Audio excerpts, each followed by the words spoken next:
Bien, muchachos, bienvenidos. Gracias, buenos días. Gracias por estar en esta sesión. Eh, Pregunto primero, antes de iniciar con la sesión formalmente, si hay alguna duda, comentario, pregunta que quieran hacer, algo que quieran compartir con nosotros, por favor. Adelante. Que de la tarea del problema 4 no le entendí, profe.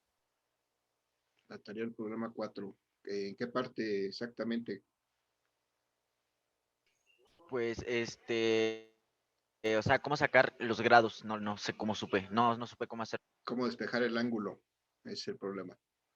Vale, ahorita le damos un par de minutos para revisarlo. Nada más que no veo tu nombre, compañero. Coméntame quién es. Soy Varela. Es que nada más veo tu boleta aquí en, ok, Varela, lo vemos entonces ahorita ahí sobre la presentación. Gracias. ¿Algo más, muchachos, que quieran comentar? No, profesor, todo bien. Bien, gracias. Vale, entonces vamos a ver a continuar con lo que estábamos revisando y aprovechamos para ver esa duda. Yo creo que primero vemos la duda, porque si no, luego se me olvida la mera hora. Bien, vamos a continuar entonces aquí. El día de hoy vamos a continuar trabajando con la ley de Coulomb del magnetismo. Aquí en esta imagen está mostrada una imagen que nos muestra exactamente lo que es la ley de Coulomb, la ley de Coulomb para las cargas eléctricas, y nos muestra la dirección de las fuerzas eh, que generan las cargas eléctricas, entre ellas cargas de diferente signo.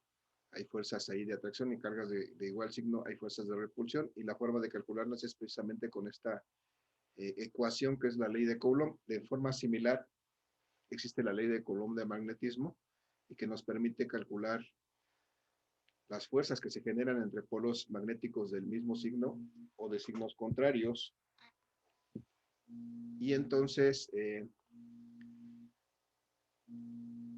pero tomando en cuenta como si los polos sean de manera aislada, como si fueran polos magnéticos aislados. Entonces, es lo que vamos a ver el día de hoy. Y vamos a aprovechar aquí, creo que ya no se visualizó, se visualizó la lámina, aquí teníamos la lámina. Terminamos aquí de calcular con ustedes en la sesión pasada, la fuerza entre dos polos, un polo norte y un polo sur, con una cierta magnitud, y le expresamos esas fuerzas en forma polar, en forma vectorial, en esta forma polar de los vectores, de tal manera que pues llegamos al final a determinar la fuerza existente entre estos dos polos en ambos sentidos. Lo único que restaría para este caso, que son solamente dos polos enfrentados, es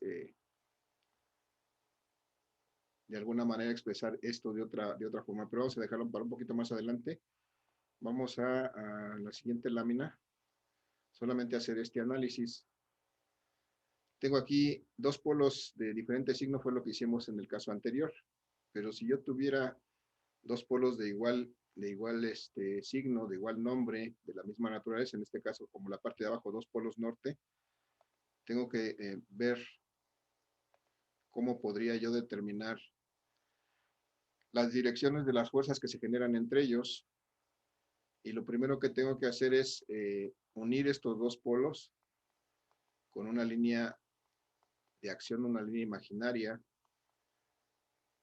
que los una, porque sé que en esa línea imaginaria, en esa línea de acción que los une, es precisamente donde se van a manifestar las fuerzas de origen magnético, en este caso de repulsión entre estos dos polos. Aquí tendríamos un polo 1 y aquí tendríamos un polo 2.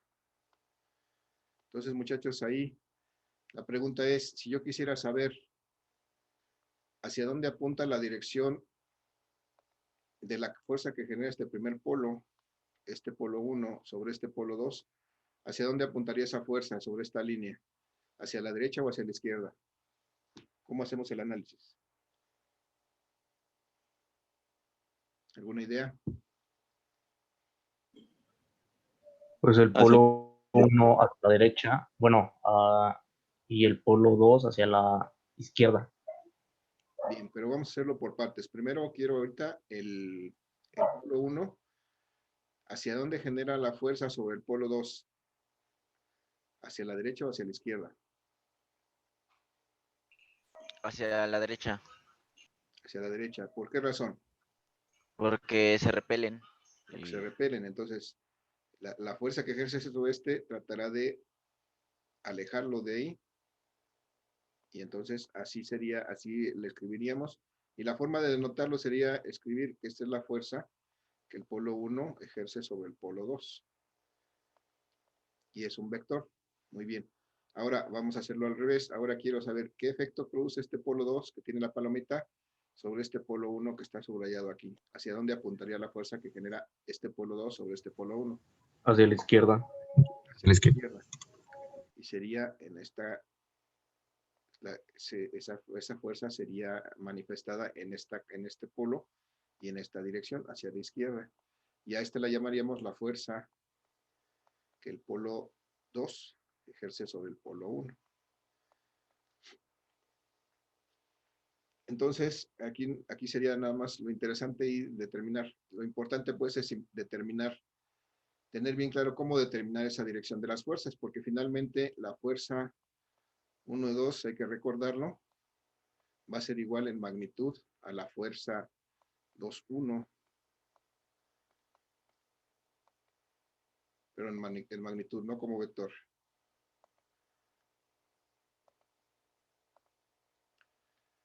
En magnitud. Y si suponemos como en el ejercicio anterior, los valores que tuvieron estas fuerzas, nada más vamos a escribirlos, son 2 y 5 amperes metro y 10 centímetros.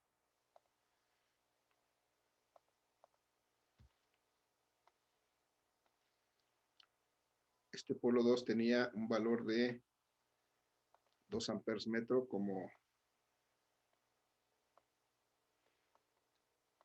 intensidad polo magnético. Este era 5 amperes metro, su intensidad polo magnético, y la distancia que la separa era de 10 centímetros. Y entonces nosotros calculamos esta magnitud por medio de la ley de Coulomb. Eso ya lo hicimos la sesión pasada.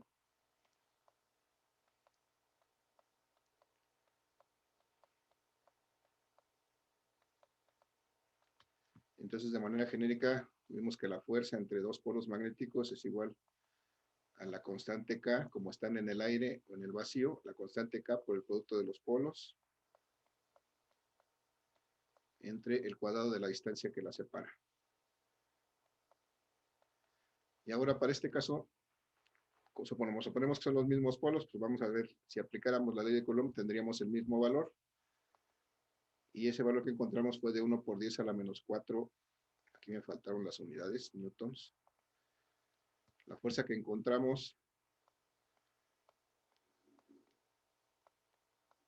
fue de 1 por 10 a la menos 4 newtons.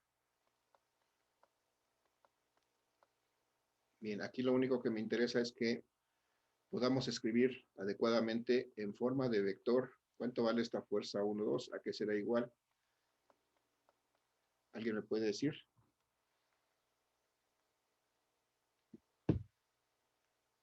En forma polar ese vector, ¿cuánto es? 5 amperes con ángulo. Con ángulo. Casi no escuché, si me repites un poquito más fuerte. 5 amperes, No. ¿no? Esta fuerza ya la no. encontramos. ¿Cuál? Ahorita es este valor. Ya no vamos a repetir ese cálculo. Aquí lo que quiero ahorita es que expresemos esta fuerza como vector. Esta es la magnitud, nada más expresarla como vector. Sería 1 por 10 a la menos 4, Ajá. con un ángulo de 0. Con un ángulo de, es la 1, 2, es esta fuerza, ¿ok? Entonces con un ángulo de 0 grados. Muy bien. Y luego la fuerza 2,1, solamente expresarla como vector. ¿A qué será igual? 1 por 10 a la menos 4 newton Ajá, con un ángulo de 180. con un ángulo de 180 grados. Muy bien, Abel, gracias. Muchachos, ¿alguien tiene duda de dónde sale esto? Con toda confianza, dígalo, por favor. No, profe. ¿No? ¿Nadie, nadie, nadie? Bueno, entonces, recuerden que, bueno, de todas maneras lo voy a proponer. Si recuerden que si cuesta trabajo visualizar esto, lo más conveniente es que pongamos estas fuerzas dentro de un plano cartesiano, un sistema de referencia, y las dibujemos ahí, y entonces vamos a poder visualizar más claramente que si esta es la fuerza 1, 2, ese es el vector que representa la fuerza 1, 2, y este es el vector que representa la fuerza 2, 1. Entonces aquí es claro que en la fuerza 1, 2 y el eje X hay 0 grados, y que de la fuerza, del eje X hacia la fuerza 2, 1 hay 180 grados. Bien, muchachos, entonces esa es la forma en que determinamos esa dirección y escribimos estos vectores en forma polar. Y una vez vamos a aprovechar que tenemos más espacio aquí. ¿Alguien se acuerda? Esta es la forma polar de un vector. En el examen diagnóstico hicimos ejercicio de determinar la forma polar de un vector y también de determinar su forma unitaria.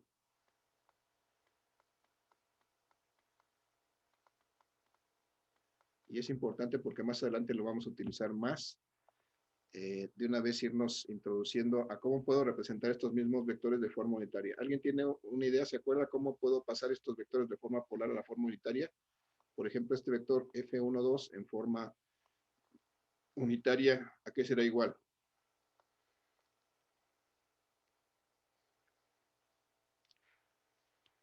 ¿Alguna idea, muchachos? Sin miedo.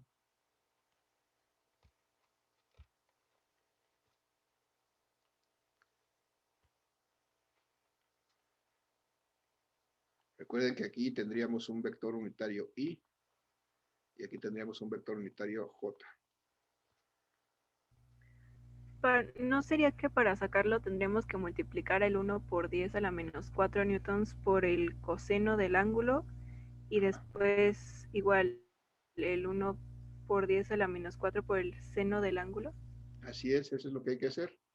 Hay que recordar cuando tengo que representar un vector en forma unitaria, lo que tengo que hacer es tomar su magnitud, multiplicarlo por el coseno del ángulo que forma con el eje X, y eso va a estar multiplicado por el vector unitario I. Y va a ser sumado por el producto de su magnitud, multiplicado por el seno del ángulo que forma con el eje X, y esto va multiplicado por el vector unitario J, y entonces de esa manera puedo representar sin ningún problema los vectores. Entonces, si tomo para el primer caso el del F12, el coseno de 0 grados, aquí hay 0 grados, el coseno de 0 grados es la unidad por la magnitud del vector B, que en este caso es 1 por 10 a la menos 4, pues me va a quedar 1 por 10 a la menos 4 newtons, y eso va multiplicado por el vector I, que le da su dirección exactamente sobre el eje X, positivo. Y luego, más, si tomo este ángulo de 0 grados otra vez, me da, perdón, el seno de este ángulo de 0 grados me da 0, multiplicado por esta cantidad, pues me va a dar 0, y entonces me queda 0J. A ver, ahora díganme ustedes, muchachos, ¿cuánto es F21 expresada en forma unitaria? ¿A qué será igual?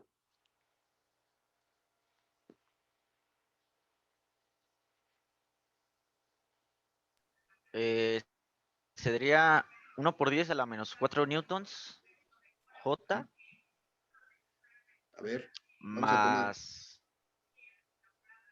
Sí, adelante, Varela. sería 1 por 10 a la menos 4 newtons J más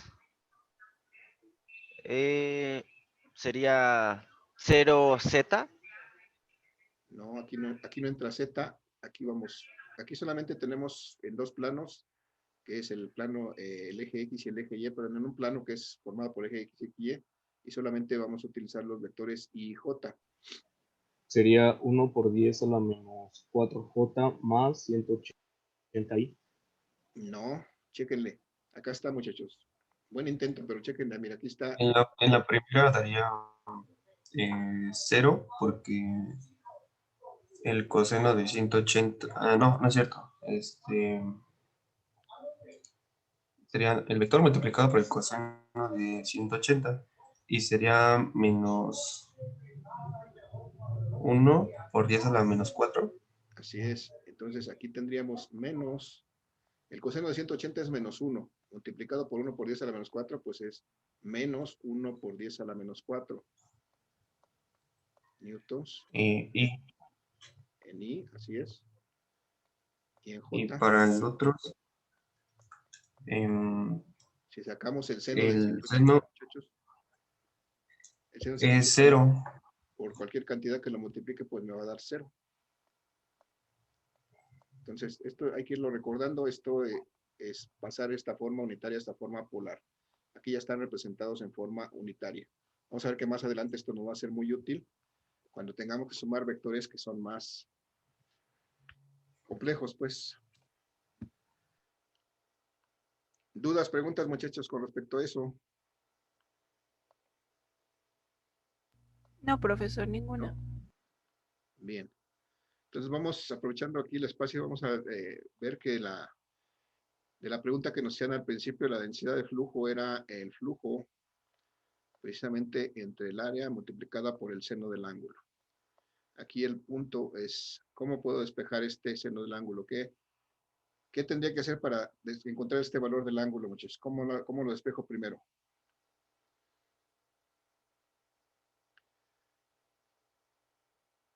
¿Alguna sugerencia? Bueno, podría pasar, está multiplicando el área y dividiendo, entonces podría pasar multiplicando. Ok, pero que el seno, ¿no? Bueno, todo junto, ¿Todo más bien. junto? Ok, puedo pasar todo junto sin Sí. problema. Entonces me quedará, si paso yo todo junto para acá, me queda B por A por el seno del ángulo, y esto va a ser igual al flujo. Y ahora me interesa dejar solo el ángulo. ¿Qué me estorba para dejar eso? ¿Qué quito? Eso que está Ella. multiplicando por el seno sería. Ajá, estos dos que están multiplicando serían para acá otra vez, dividiendo. Entonces me queda que el seno del ángulo es igual al flujo entre B por A. Y ahora mi único problema, y es de hecho la última parte que a veces se les dificulta, es cómo saco de aquí teta si lo que tengo es el seno de teta. ¿Qué tengo que hacer para convertir este seno de teta en un ángulo? Pues teta sería igual a seno de la menos 1 Ujú. entre el flujo, igual a multiplicado por el flujo sobre B por A. Más o menos. A ver, si yo lo que quiero sacar es este ángulo, lo que tengo que hacer es la misma operación de los dos lados. ¿Sí? Aquí, para poder eliminar este seno, tengo que sacar el seno a la menos 1. Y aquí, para poder eliminar esto, también tengo que sacar el seno a la menos 1. En este caso, el seno a la menos 1, con este seno se elimina, entonces me queda el ángulo teta. Ya, y de este lado, como no le puedo sacar el seno a la menos 1 a esto como tal, o sea, no puedo eliminar una función trigonométrica, me queda entonces que esto es igual al seno a la menos 1 de todo lo que estaba ahí en el paréntesis. Tengo que hacer primero esta operación de dividir el flujo entre la densidad de flujo por el área, y una vez que lo haga, sacar el seno inverso de lo que me salga aquí dentro, y entonces obtengo este valor de teta. Ese es el camino para encontrar este valor del ángulo. Muchachos, a quien tenía esa duda y quien lo preguntó, ¿le queda claro con esto? Sí, profe. ¿Sí? Vale, entonces ya tienen ahí la respuesta del problema 4, si es que todavía lo tenían pendiente. Adelante. ¿Alguna otra duda, muchachos? Pregunta, comentario. ¿No? Igual eso se puede expresar como arcoseno. Así es, ese seno a la menos 1 es el arco seno de la cantidad que está dentro del paréntesis.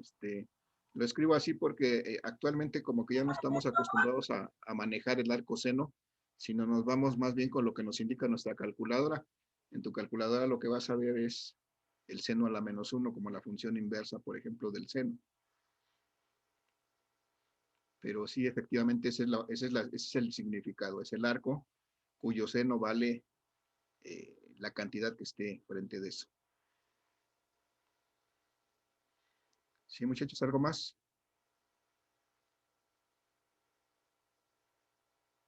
¿No más? No, profesor, todo bien. Vale, gracias. Voy entonces a mi siguiente caso. Acá tengo ahora 3 polos magnéticos. Y la idea es que normalmente cuando teníamos 2 polos, pues no había tanto problema porque sabíamos hacia dónde jalaba uno y hacia dónde jalaba el otro. Si en una pareja más o menos sabemos qué sucede entre ellos, pero resulta que entra un tercero en discordia y todo se complica, ¿no? Entonces, ese es el caso. Tengo 3 polos magnéticos y la primera pregunta es, ¿en dónde estarán contenidas las fuerzas que se generan entre estos 3 polos magnéticos? ¿Cómo puedo dibujarlas? ¿Qué es lo primero que tengo que hacer? ¿Alguna idea? ¿No sería como primero hacer hacia dónde va cada fuerza y después sí, representarlas en un plano? Así es, representadas hoy, así es como dices, nada más que ahorita para este esquema donde tengo representados los polos, voy a hacer lo mismo que hice antes. Lo primero que tengo que hacer es unir los polos, en este caso los 3, con una línea imaginaria, que es la línea de acción, en donde sé que es ahí donde se van a manifestar las fuerzas entre estos. Y luego me interesa, para este caso específico, me interesa determinar en esta carga del centro, en este polo del centro, me interesa determinar una fuerza resultante. Es decir, yo necesito determinar cuál es, si este es el polo 1 y este es el polo 2, simplemente por orden de aparición, y este es el polo 3. Entonces, a mí me interesa saber cuánto vale la fuerza resultante sobre este polo 2, es decir, cuál es el efecto del polo 1 sobre el polo 2 y además cuál es el efecto del polo 2 sobre el polo 3 y cuál es el resultado de esos dos efectos. ¿Qué va a pasar con este polo sur? ¿Se va a ir con el polo 1 o se va a ir con el polo 2? Perdón, con el polo 3. Eso es lo que me interesa determinar. Entonces necesito determinar hacia dónde apunta la fuerza que el polo 1 ejerce sobre el polo 2 y que el polo 2 ejerce sobre el polo 3. Entonces hay que hacer ese análisis. Muchachos, pregunto, este polo 1 es norte, este polo 2 es sur. La pregunta es, ¿hacia dónde apunta la fuerza que este polo norte ejerce sobre este polo sur? Hacia la izquierda, Hacia la izquierda. ¿Por qué nos dices? porque polos opuestos se atraen. Porque hay atracción, ok. Y entonces este va a tratar de atraer a este polo sur. Y entonces esto voy a decir que esta es la fuerza que el polo 1 ejerce sobre el polo 2. Muy bien. Ahora, solamente la puedo hacer por pares. Ahora voy a determinar la dirección que tiene la fuerza que el polo 3 ejerce sobre el polo 2. ¿Hacia dónde apuntaría esa fuerza? Hacia la derecha. Hacia la derecha, muy bien, gracias. Entonces, esta sería la fuerza que el polo 2, perdón, que el polo 3 ejerce sobre el polo 2. Y entonces, ya está bien esas direcciones. Entonces, si yo quisiera encontrar una fuerza resultante, porque estos dos son vectores, pues tendría que hacer la suma vectorial de estas fuerzas, es decir, sumar la fuerza 1, 2 más la fuerza 3,2. O sea, la fuerza resultante, lo que siente este polo sur, ahí en medio de esos dos polos norte, pues sería resultado de la suma o del efecto que produce el polo 1 en ella misma y el polo 3 en ella misma, y entonces tendría que sumar vectorialmente estas dos cantidades. Ahora, me regreso a antes. Decía yo que un vector de forma general, de forma polar, lo debo representar como su magnitud y su dirección en forma de un ángulo. La pregunta es ahora, ¿cómo escribo, cómo represento el vector fuerza 1, 2? ¿A qué será igual en forma polar? Muchachos, ayúdenme.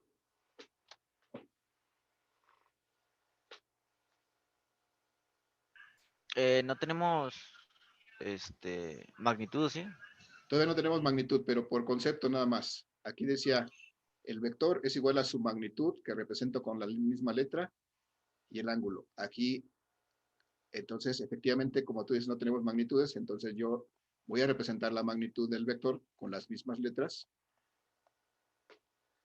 y con un ángulo genéricamente nombrado como teta.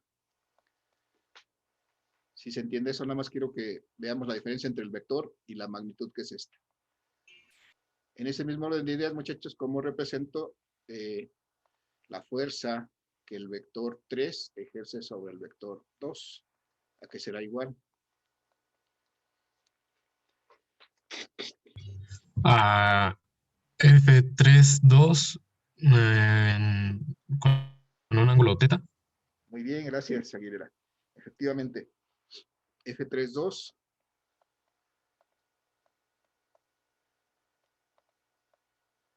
es la magnitud de ese vector 3,2 con un ángulo teta que de manera genérica nombramos así. Ahora, lo que nos interesa ahora es determinar precisamente esta F1,2 y esta F3,2. Y para ello, ¿qué herramienta tenemos? Muchachos, ¿cómo calculo la fuerza entre dos polos magnéticos?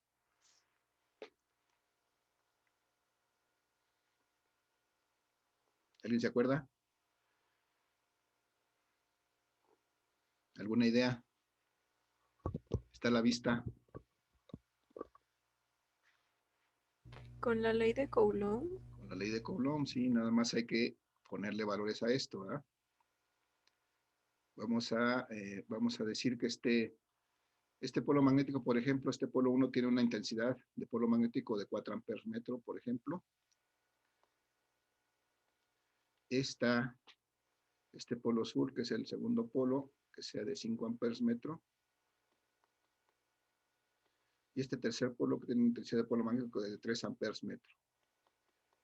Y vamos a suponer que entre cada polo magnético hay una distancia de 10 centímetros, para no batallarle, 10 centímetros de aquí a acá, y también hay 10 centímetros de aquí a acá. Bien, entonces, con la ley de Coulomb vamos a suponer nuevamente que esto esté en el aire, y entonces puedo utilizar o esto para determinar la fuerza entre esos polos magnéticos. Voy a empezar por calcular la fuerza que se genera entre el polo 1 y el polo 2. Esta va a ser igual a, como está en el aire o el vacío, puedo utilizar la constante K sin problema. ¿Y cuáles polos, muchachos?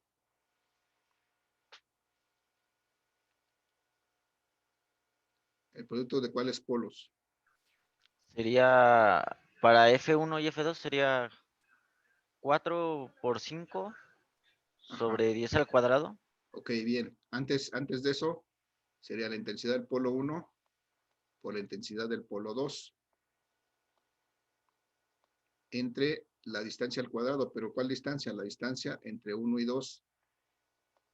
Ok, aquí hay que identificar que aquí tenemos dos distancias. Ahorita son iguales, pero pudieran no ser iguales. Esta es la distancia 1, 2 y esta es la distancia 3, 2 o 2, 3, que sería lo mismo en cuanto a distancia.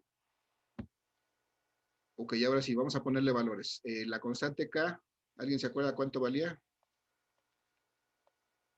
9 por 10 a la 9. No, eso es para cargas eléctricas. Aquí estamos con polos magnéticos. 10 a la menos 7. 10 a la menos 7. Muy bien. Y tiene tres unidades diferentes, pero para el caso de fuerza, la unidad que vamos a utilizar se llama newtons sobre amper cuadrado. De esa constante K. Esto es, recuerden, 9 por 10 a la 9 es para las cargas eléctricas. Este es para los polos magnéticos, es solamente 10 a la menos 7 newtons sobre amper cuadrado. Y ahora sí, como decía el compañero, vamos a multiplicar la intensidad de los polos, que son 4 amperes metro, por 5 amperes metro, que es la del polo 2.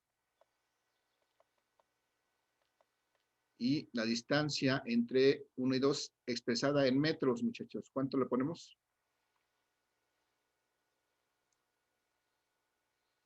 0.01. ¿Cuánto, perdón? 0.01. No, Es 0.1. No, perdón. 0.1. 0.1. A mí también me cuesta trabajo a veces esas conversiones. Entonces, yo para más fácil, lo que utilizo es, si sé que voy a pasar de centímetros a metros, simplemente pongo la misma cantidad y la multiplico por 10 a la menos 2, que es como dividirla entre 100. Y para este tipo de operaciones me sirve. Pero bueno, como se les haga más fácil. Y bueno, lo importante también es que hay que recordar que esto va al cuadrado. Son metros al cuadrado. Vamos a hacer esta operación rápidamente. 10 por 4, bueno, 4 por 5, 20. Eso me va a dar 20 por 10 a la menos 7. Si multiplico por este 10 a la menos 7, me da 20 por 10 a la menos 7. Y bueno, aquí me quedaban newtons sobre amper cuadrado de esta constante. Y aquí al operar me quedan amperes cuadrados y metros cuadrados. Ahora, si hago esta operación de abajo, 10 por 10 me da 100. 10 a la menos 2 al cuadrado me da 10 a la menos 4. Y acá abajo tengo metros cuadrados, como aquí arriba. Y entonces aquí puedo reducir unidades, metros cuadrados, metros, y me queda simplemente 20 entre 100, muchachos. ¿Cuánto es? 0.2. Sí, 0.2. 0.2 por 10 a la menos 7 por 10 a la 4.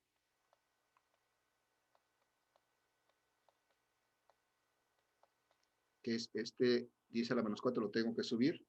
Entonces me quedan 0.2 por 10 a la... ¿Cuánto, muchachos? menos Menos 3. 3. A la menos 3, menos 7 más 4 a la menos 3. Muy bien, newtons. Esa es la fuerza que el polo 1 ejerce sobre el polo 2. Esa es su magnitud. Vamos rápidamente a calcular la fuerza que el polo 3 ejerce sobre el polo 2. Vamos a tratar de irnos un poco más rápido. Va a ser K ¿por qué, muchachos?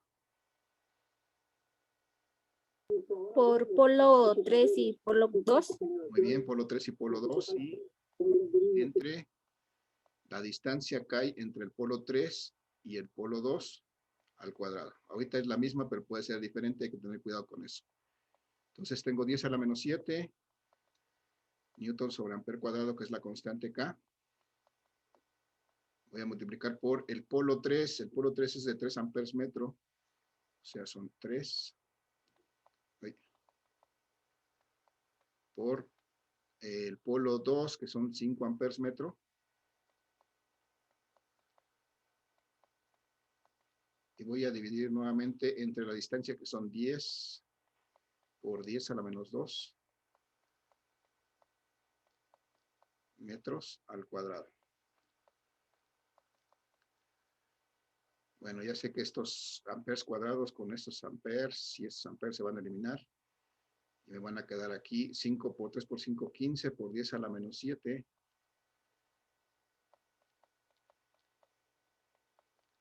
10 a la menos 7. Me quedan todavía los newtons y me quedan los metros cuadrados, que ahorita voy a eliminar. Entre estos 100 por 10 a la menos 4. metros cuadrados. Y entonces 15 entre 100, muchachos, me queda 0.15.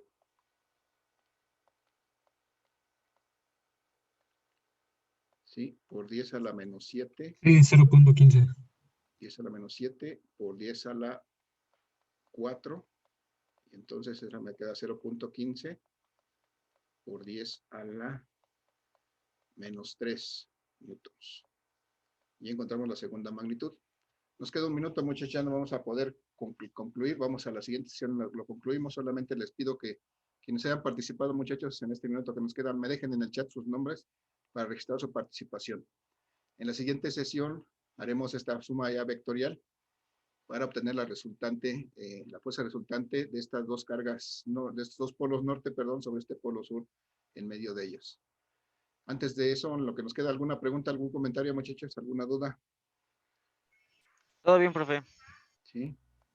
Bien, recuerden que al término de la sesión se activa el formulario para registrar su asistencia. No dejen de registrar su asistencia a esta sesión. Y nos vemos en la siguiente, muchachos. Que tengan un excelente día. Cuídense mucho. Hasta luego, profe. Y hasta luego. Igualmente. Nos vemos, profe. Se cuida. Hasta luego. Nos vemos en la Nos siguiente. vemos, profe. Bye, bye.